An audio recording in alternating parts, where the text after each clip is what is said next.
everyone, welcome back to the channel, your number one source for income-oriented investing, and it's time to go over the entire high-yield income world on the US stock market. So of course, this video is for my American friends and those of you, of course, who invest on the US stock market, Canadians as well who invest in US funds in their RSPs, and Lira to avoid that 15% withholding tax like I do. So what did the market, the overall US market, do in the last month?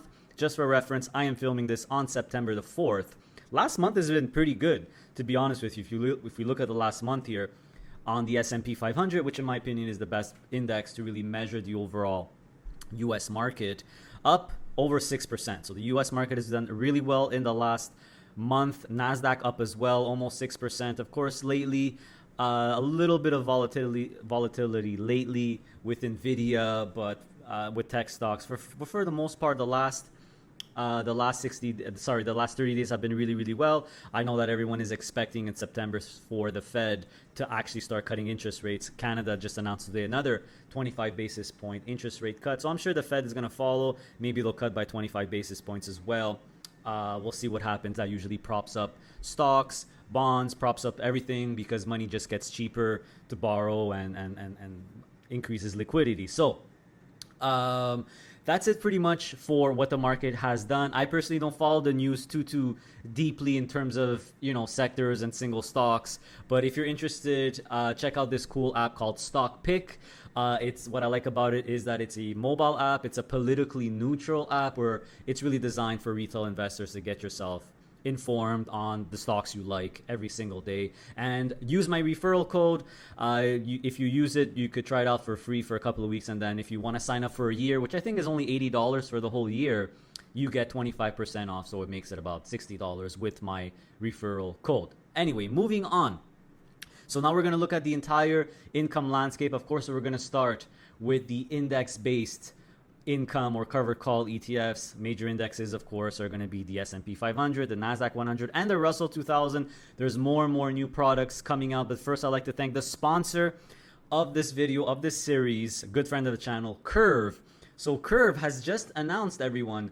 Remember that Curve has single stock ETFs like Google, Amazon, Microsoft, Netflix, Tesla as well. But for four of them, they announced special distributions for the remainder of 2024, special increased distribution. So good news if you own these single stock ETFs. If you really like these stocks like Google or Amazon, but you want income, Curve offers you a great way to get monthly income without sacrificing too much upside on the particular stock. So check out the press release on their website. They've all increased their distributions, I believe, a little bit, but especially more so for these four. And they also have a new technology-focused, income-focused ETF called KQQQ. So the first distribution was released. It's not super high. I believe it's about 4 or 5% yield. But this one is a very interesting strategy because I think it's maybe more of a half growth, half income style ETF that focuses on technology stocks. So if you want technology stocks and maybe you want some more active management, there's FEPI as well, but FEPI does give up quite a bit of upside for very, very high yield. If you want a little bit more growth, KQQQ could be right for you. So let me know if you're interested in this fund. The CEO of Curve offered to sit down with me to discuss this fund in detail. If I see some comments below, if you're interested, let me know if you want to see that Q&A to really dig deep and know what this KQQQ ETF is all about. So let's move on to the diversified and mostly index-based ETFs here. Of course, we're going to start with all the S&P 500 ones. Then we'll do NASDAQ. Then we'll do Russell 2000. There's more and more that get added to the list here.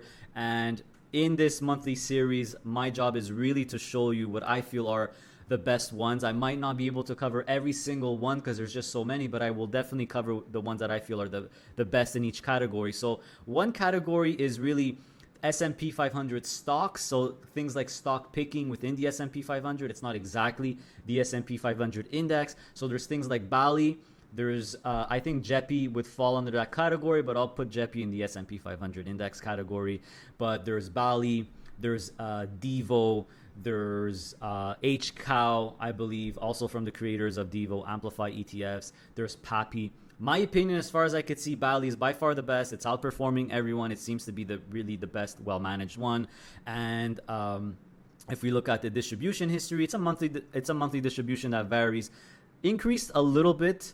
One of the highest ones, the highest distribution, which a lot, like we'll see in a little bit, a lot of these ETFs have increased their distributions because August was a little bit more volatile, especially the NASDAQ. So I strongly suggest you check out a Bali if you don't want the entire S&P 500, but something, stocks within that. So this is really, it's called the large cap income ETF. So they're basically stock picking big stocks, big companies. And if you look at the holdings, it kind of looks like an S&P 500 style ETF with active covered call writing. It's doing really, really well with a very decent management fee of 35 basis points. So we'll keep an eye on Bali. I might have a video coming up soon. I do have one planned comparing Bali to Devo and PAPI and other stock picking or actively managed covered call ETFs that are not exactly the S&P 500. So stay tuned for that. Moving on more to the actual S&P 500 ones. Again, JEPI, the biggest one by far in terms of AUM. Big jump in distribution. They just declared for their September distribution a big jump. You see in the last couple of months, 28 cents, 33, 36, 32, and now it's 39, almost 40 cents. Doesn't surprise me. Volatility has jumped. So obviously funds that sell covered calls the distributions are going to go up as well. So JEPI, then you have GPIX, which is officially, I would say, the S&P 500, doing really well. Same, definitely in competition with JEPI. What I like about this one over JEPI, though, is that it's actually the S&P 500. Same fee, but there is a promotion, I believe, till end of the year where it's going to be a little bit less, 6 basis points less. So as far as distributions, been actually going up steadily. Not a massive jump from last month. We'll have to see next month. It's steadily going up here. Actually, these are a bit outdated. I just noticed that these are July. So these guys, I guess, don't update their distributions too often here, unfortunately. But I expect when the new ones come out, they will go up in price. This is all. Let me just try to refresh here.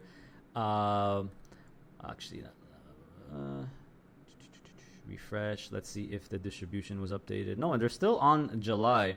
I guess I'll have to go on NASDAQ.com to check. Anyway, moving on to SPY. This one did increase their monthly distribution by quite a bit here. You see a nice jump in 5 cents, 50 cents to 55 cents. Still very impressed with this one in terms of the consistency you're getting, which is typically 1% a month, but now a little bit higher than that. You see that the distribution rate here is 13%, but this is based on the last distribution, which of course has been higher due to the volatility. So continues to be a very, very popular ETF for a good reason. I just came out with a video where I do a catch up with Neos. I talk about their ETFs in detail, their strategy in detail. So if you're interested in these ETFs, if you like them because they have fairly high and consistent yield, they have a NASDAQ one or Russell one, which we'll look at in a second. I strongly suggest you watch that video. Moving on, you have the IVVW, which is the BlackRock iShares S&P 500 covered call ETF. So if Bali is their stock picking one, IVVW is their official S&P 500. This is just a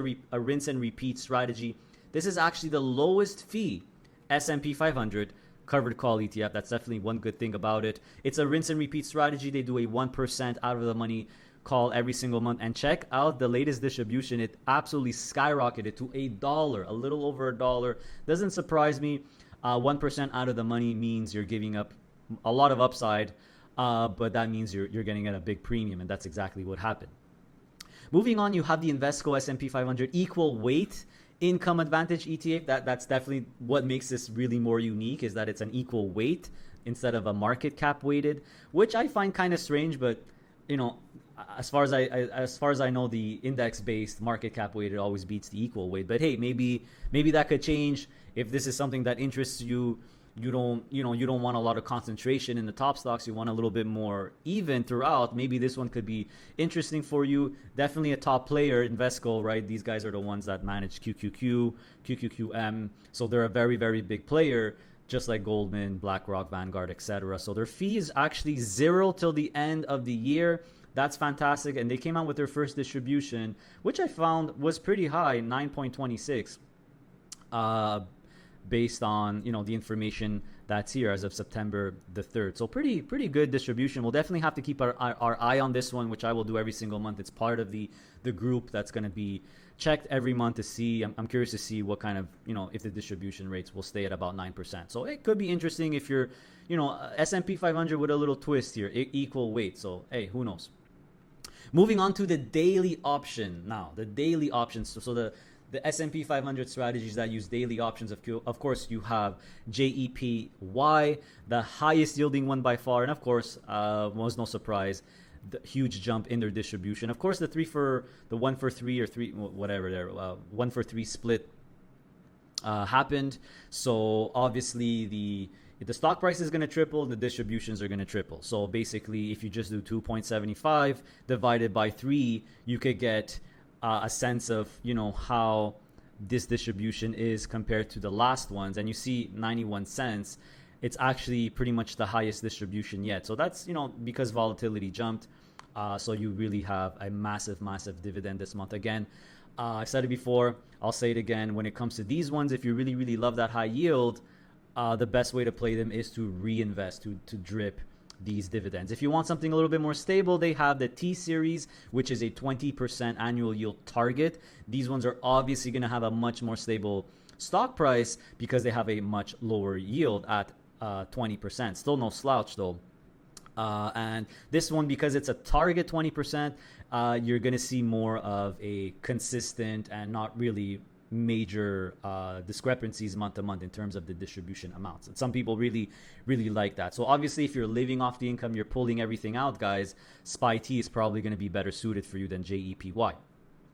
Moving on to Roundhill XDTE. So these ones continue to be grow in popularity because they have extremely good total returns. I believe in terms of total returns, XDTE is beating everyone now for the S&P 500. 90 million. Their QDTE, the NASDAQ one's a little bit more popular. But the distribution, of course, has jumped on a lot of these, like I said. So 26 cents, the recent weekly one, is definitely higher at 31 cents here. Pretty cool to get weekly payouts. Definitely the only ones that have the weekly payout. Very unique trait. And then you have the ones from ProShares, which, my opinion, it's more this is going to be your more basic daily option strategy. So, again, I keep talking about this, but one day I will do a video where I will cover all the S&P 500 ones, all the NASDAQ-100 ones, all the Russell 2000 ones. There's more and more. And I'm going to tell you, the strong and weak points for each one, and maybe it'll give you an idea which one is best for you. It really depends on your personality, your situation. It could be very confusing now because there's so many of them. There's pretty much right a dozen now, I think, for the S&P 500. And I'm only doing ETFs. There's even closed-end funds. I'm not even including those. And there's some I'm omitting, like XYLG from Global X, for example. But iSpy, I believe, is really more the basic daily option strategy with, it's the biggest provider, most popular provider, ProShares. It's got the lowest fee as well at 55 basis points. And this one also a massive jump in monthly distribution. You see that here, 61 cents recently. So massive jump. So this for me is kind of like the daily option basic one, just like the Goldman Sachs would be a basic option one. And some people that's what they want. So if you like a daily option one, this could be a good option for sure. So moving on to the NASDAQ, which, pretty much all the same providers almost. Of course, I'll start with QYLD. This is the fund that started it all. I don't have much to say on it because it's a simple rinse and repeat strategy. And I feel if you just could do the comparison with total returns, QYLD is the worst out of all of them when it comes to NASDAQ 100. You guys know how I feel about this one. There's much better options on it. Much better options, that you could get 12% yield with other funds that you'll get higher total return, even lower fees. So this is going to be the last time I'm going to cover QYLD in this channel. I feel, not on this channel, but in this monthly series. There's just too many of them now. I got to save time. So I'm not going to be covering QYLD anymore. If you like it, you have it, that's fine. But I strongly suggest you look at other options because there's much better options out there in terms of your NASDAQ 100 Covered Call ETF. Same thing applies for the RYLD and XYLD, right? The S&P and the Russell one as well. So moving on to the NASDAQ 100 ones, JETQ, which also had a nice jump in distribution. The NASDAQ a little bit more volatile in August, so obviously JEPQ is based on NASDAQ-100, so a nice jump in distribution here. This one is growing very, very quickly as well. Is it going to be JEPI? I don't know. JEPI is still the king at 34 billion, and JEPQ is at 15 billion. So growing very, very rapidly. Definitely the biggest by far, NASDAQ-100. You know, JP Morgan is still the king. Moving on, the Goldman Sachs, which I feel is its biggest competitor, is GPIC. This again is your basic NASDAQ-100, a little bit lower fee for now, a little bit more consistent distributions, and is actually the index, the NASDAQ-100 index, where JEPQ is not exactly the index or stock picking in there, so a little bit more defensive. And unfortunately, again here, the August and September distributions are not updated, but I wouldn't be surprised if they're a little bit higher as well. I can't do that now because I don't have the time, but if you go on NASDAQ.com, you'll probably see, the distributions. They updated their website, which is much, much better. But I gotta scold Goldman Sachs. I mean, you're not updating your distributions. That's not cool. Invesco QQQ Income Advantage ETF. This is the newest one. Stock symbol is QQA, sorry. And distribution rates about 10.5%. Again, this is not equal weight. This is just regular one. They use ELNs. So I'll have a video talking about the Invesco ones because they came out with two ETFs on the Canadian market and two on the U.S. market. So on the U.S. market, it's QQA and this equal weight one. So it could be interesting because Invesco are the guys who do QQM. So obviously, some people could think, well, who better to write covered calls or run that strategy on their own ETF than Invesco themselves. So very interesting that they're going to have 0% management fee.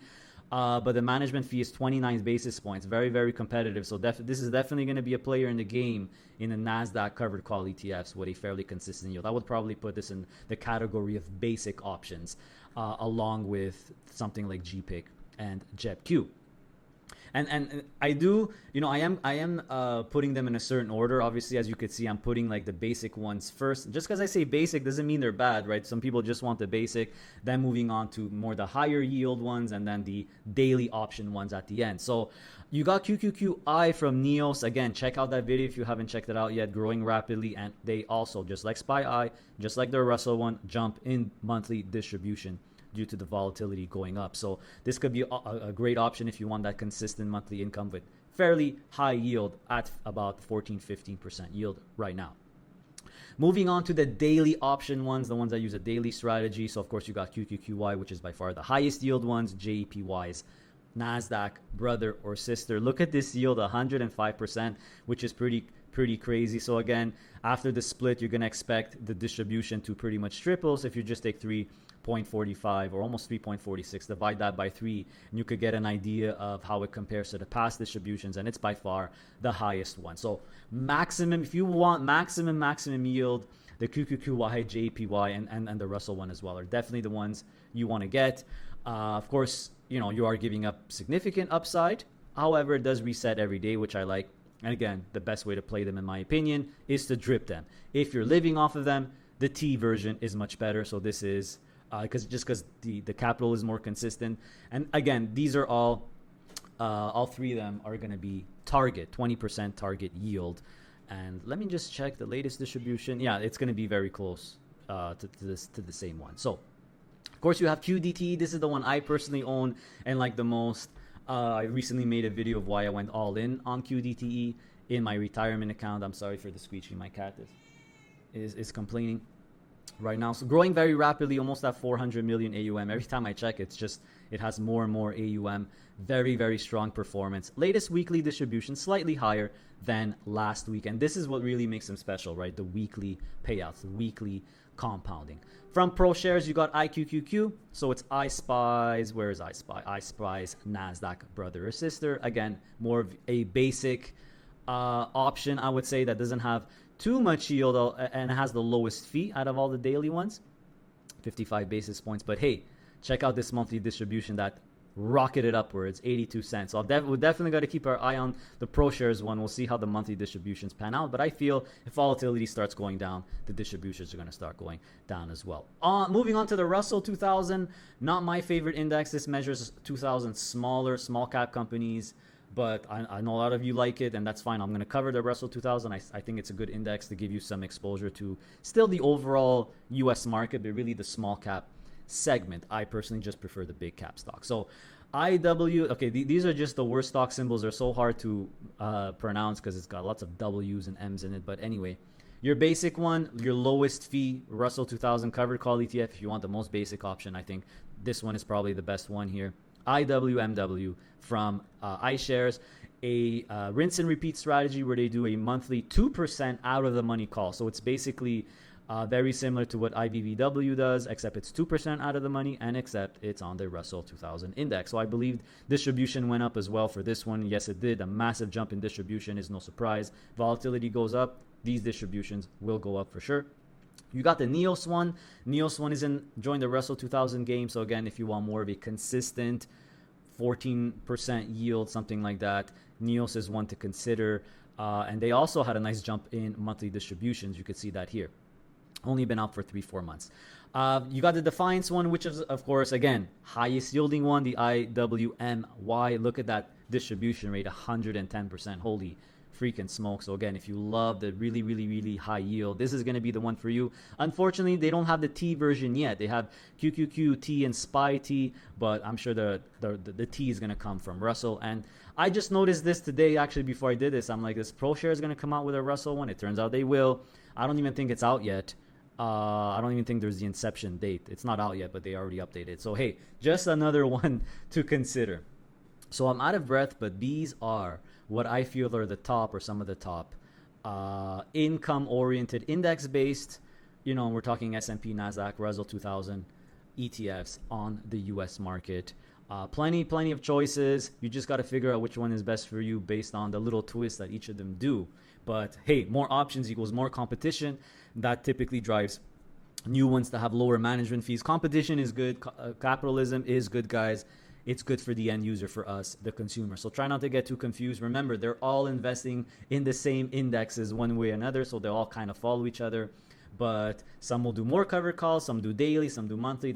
It's the differences. And stay tuned for that video. I'm going to do a video for each of the indexes to go through all of them in detail and figure out the really the difference between the three, all of them, right? So expense ratio, yeah, there's no info on this yet. So moving on to the alternative, the fixed income stuff, etc. now. All right, everyone, moving on to alternatives, fixed income, sector specific, closed end funds, etc., etc. So of course we're going to start with the one I feel is the best, SVOL, fantastic fund.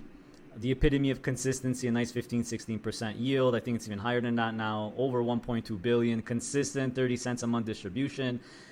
This is kind of becoming the all-in-one, or the simplify all-in-one. You notice that every time I check, they're adding more and more of these, mostly, if not all, fixed income style ETFs to complement that VIX short strategy. I think this is genius, because as short-term government bonds, which they still have a lot of, become less and less attractive, with interest rates getting cut, most probably they will get cut. I would, if I were them, I would just put them all the net assets, all the NAV assets in these funds, and then do the VIX strategy on top of that. But that's just me. So anyway, very good fund.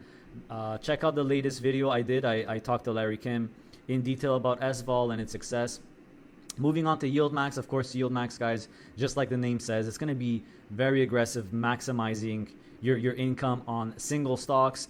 And which they keep adding more and more. They have Alibaba in here, they have TSM, so all the new ones, not the short ones, but all the regular ones, all eventually get added to YMAX, which is the all-in-one.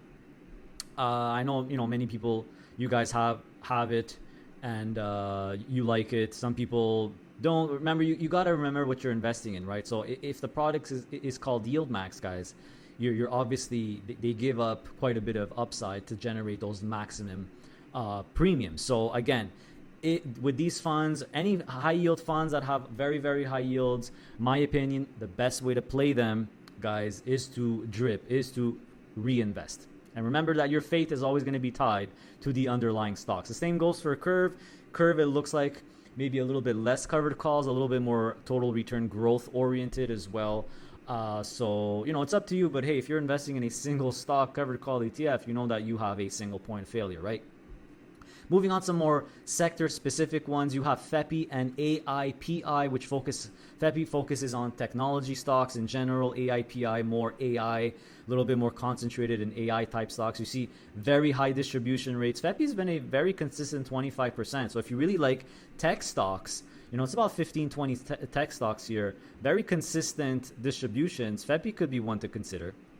And if you feel really strongly about AI, AIPI could be very strong.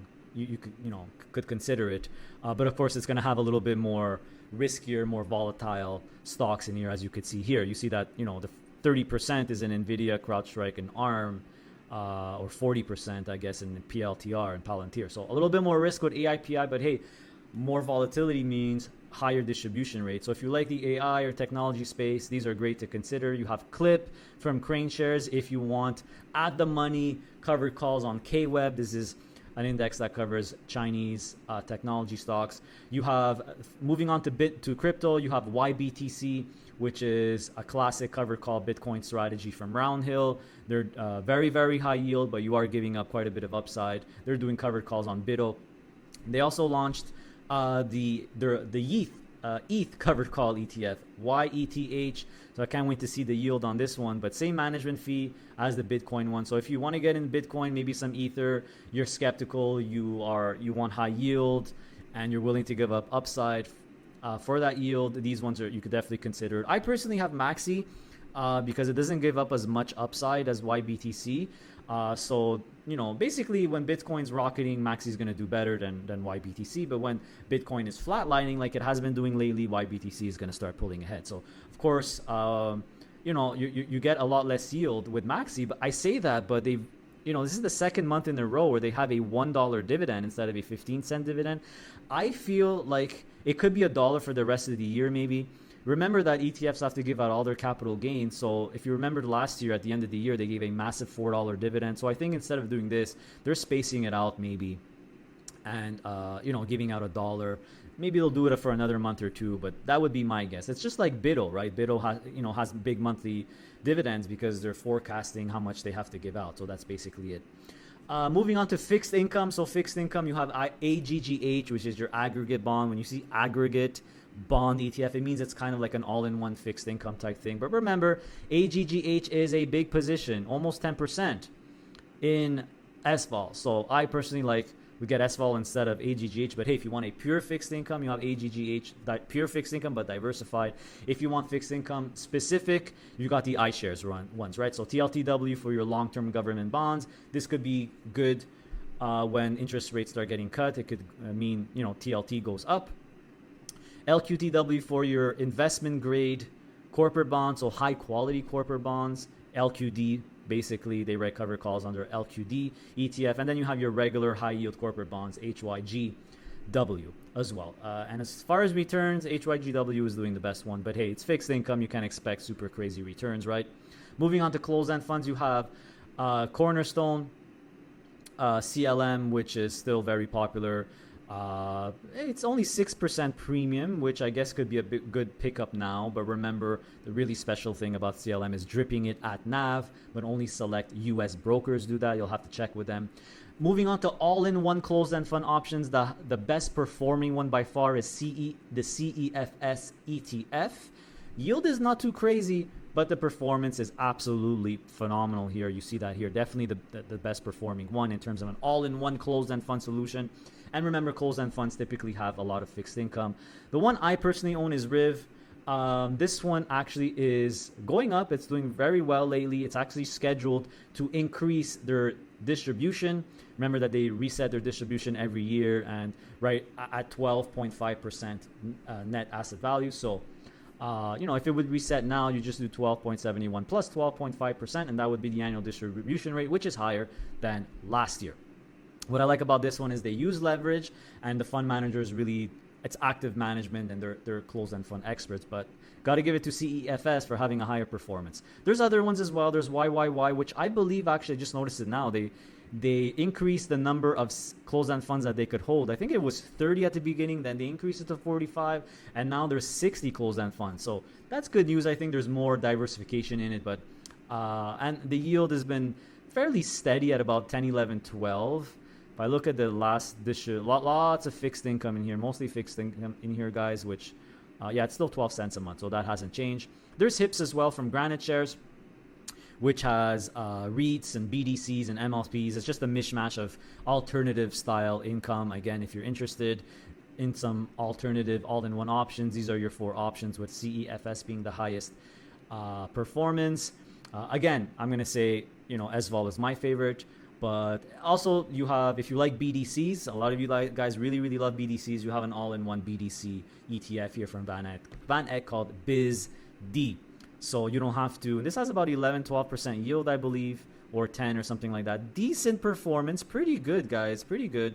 And most of it's going to be concentrated in the top BDCs in the U.S., which is ARCC, Blackstone, Blue Owl, and FSKKR. You see that they're the massive positions in the ETF. It's an index, market cap weighted index. So if you don't want to pick and choose BDCs, BizD is a great option. So that's it for the overview of the U.S. market, guys.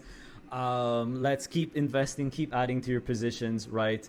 I'll say I said it before, I said it again. I think the best way to invest really is with indexes. So you have plenty of S&P, NASDAQ, and even Russell 2000 indexes. But there's, if you like alternatives, there's a lot of, more funky sector specific stuff there is here. So in terms of what I feel, is there any sectors that are undervalued? Well, interest rates probably will get cut. I feel like it's been expected for so long, maybe it won't have that crazy of an impact, but of course bonds could react well to that. Technology stocks a little bit under pressure. They had a great run, but a little bit under pressure. So if you think technology stocks are a good pickup, there's FEPI, there's AIPI, but of course, there's a NASDAQ-100 index, which is mostly concentrated in technology. So that's it for this month. We're going to do this again. We're going to do this again next month. If you feel I've forgotten some really important income-oriented high-yield funds, let me know. If I forgot them or if I didn't cover them, let me know and I'll check it out. And besides that, see you next, everyone. Take care. Hey, don't go yet. A few reminders before you leave. Did you know that I launched a YouTube loyalty membership program where for only $3 a month, you could become a PII Inner Circle member, where you will gain access to exclusive content, exclusive videos and live streams, as well as other perks and benefits, including a really cool weekly opportunity report. That's right. If you're interested, just click on the little join button next to the subscribe button to see what it's all about. Also, make sure to follow me on Blossom and download Blossom. It's a social investing app, which is really cool. You could share your portfolio, follow other people's portfolios, including my own. My username is Adrian_PII. So download it with the referral link below. Not only is it free, but you could actually earn cash by taking these really small, quick 1-minute courses. Really awesome. It's a no-brainer. Also, make sure to visit our website, passiveincomeinvesting.ca. That's where you could book a one-on-one private coaching session with yours truly, with myself, where you could ask me all the questions you want. All the information and booking information is on the website. Make sure to check out that video on the homepage there to see how to book a one-on-one properly. Also on my website, you could purchase my digital product, which I'm very proud of, the Ultimate DIY Investing Package. This is a reference tool or a companion tool that will help you build your own portfolio. So it has lists of funds, it has sample portfolios, and it covers both the Canadian and U.S. stock markets. And the good news is you'll only ever have to buy it once, because it comes with free lifetime updates. And my plan is really to update the version every single year. So make sure to pick it up. Also, I have Questrade and PASSIV referral links below. So Questrade is the broker that I personally use, and PASSIV is the broker companion tool or assistant that I use. Really cool program, really cool software. So I have referral links for both of those. Questrade, $50 of free trades. And PASSIV, I have half off for the elite membership. If you're interested in the elite membership, and even if you want to start out with the free membership and upgrade to the elite afterwards, use my referral code so you could still get that 50% off. And don't forget that the elite membership of PASSIV is 100% free if you use Questrade. For social media, we have a very successful and big Facebook group, private Facebook group with over 14,000 members where we all try to help each other out. So make sure to join that group. Information is below. We also have Instagram where you could follow us or more personal stuff when it comes to our life here in Panama. And there's LinkedIn as well. So as usual, everyone, how do I leave you? Continue to stay safe, stay healthy, and of course, stay passive. See you next time.